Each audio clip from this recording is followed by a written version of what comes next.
প্রিয় দর্শকবৃন্দ, আজ আমরা জানব সেই পবিত্র বংশের কথা যেখান থেকে একের পর এক নবী রাসূল, যাজক ও আধ্যাত্মিক নেতা আবির্ভূত হয়েছেন। হজরত লাবী আলাইসাল্লাম, যিনি হজরত ইয়াকুব আলাইসাল্লামের তৃতীয় পুত্র, তার 4 সন্তান ছিলেন।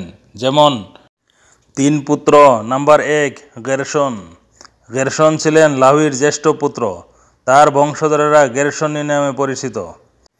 তারা মসজিদুল আকসার পবিত্র তাঁবু এর পর্দা, তাঁবুর কাপড় ও দড়ি বহনের দায়িত্বে ছিলেন। তার বংশধারা থেকে কোনো নির্দিষ্ট নবীর নাম পাওয়া যায় না, তবে ধর্মীয় সেবার গুরুত্বপূর্ণ দায়িত্ব তাদের কাঁধে ছিল।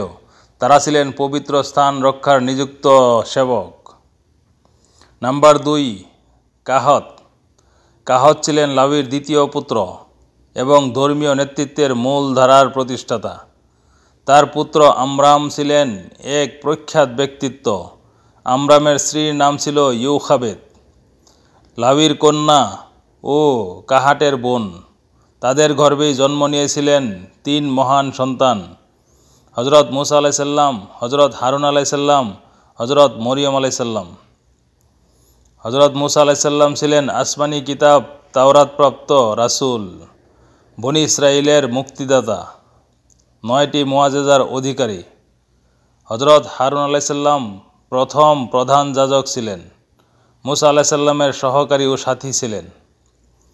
হজরত মরিয়ম আলাইসাল্লাম ধর্মীয় নারী নেত্রী, বনি ইসরাইলের নারীদের জন্য এক আদর্শ ও সাহসিকতার প্রতীক। পবিত্র কোরআনেও হজরত মুসা আলাইসাল্লাম ও হারুন আলাইসাল্লামের নাম বহুবার এসেছে। কাহাটের বংশই হল নবুয়তের মূল উৎস।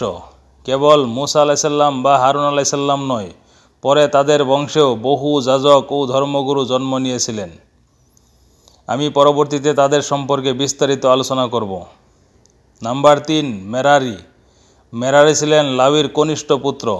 তার বংশধরেরা মেরারি নামে পরিচিত। তারা মসজিদের বা মসজিদুল আকসার কাঠামো, খুঁটি, তক্তা, স্তম্ভ বহনের দায়িত্বে ছিলেন। মেরারির বংশ থেকে কোনো নবীর নাম তাওরাত, বাইবেল বা কোরআনে উল্লেখ নেই, তবে তারা ধর্মীয় সেবায় ছিলেন গুরুত্বপূর্ণ অংশীদার। নাম্বার 4 ইউখাবেদ। তিনি ছিলেন লাবীর কন্যা এবং কাহাটের পুত্র আমরামের স্ত্রী। তার গর্ভেই জন্ম হয় হজরত মুসা আলাইসাল্লাম, হজরত হারুন আলাইসাল্লাম, হজরত মরিয়ম আলাইসাল্লাম। এই কাহিনীর আশ্চর্য দিক হলো, একই কন্যা ইউখাবেদের ঘর থেকে নবুয়ত, ধর্মীয় নেতৃত্ব ও নারী নেতৃত্ব সব কিছুর সূচনা হয়। লাবীর 4 সন্তান 4টি ধারায় প্রতিনিধিত্ব করেন। গেরশন ত্যাগ ও পবিত্রতা রক্ষাকারী, কাহাট নবুয়ত ও নেতৃত্ব, মেরারি আধ্যাত্মিক সহায়ক, ইউখাবেদ নবীদের গর্ভধারিণী মা।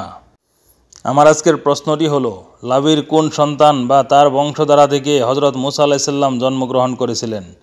তাই দেরি না করে সঠিক উত্তরটি কমেন্টের মাধ্যমে জানান এবং ফুলের ভালোবাসা জিতে নিন। পরবর্তী পর্বে আমরা জানব মসজিদুল আকসা, বাইতুল মুকাদ্দাস কে প্রথমে নির্মাণ করেছিলেন, কিভাবে নির্মাণ করেছিলেন, কোন সময় নির্মাণ করেছিলেন এবং তার দায়িত্বে কারা ছিলেন। তা নিয়ে থাকবে বিস্তারিত আলোচনা। তাই আমাদের সাথেই থাকুন পরবর্তী পর্ব দেখার জন্য।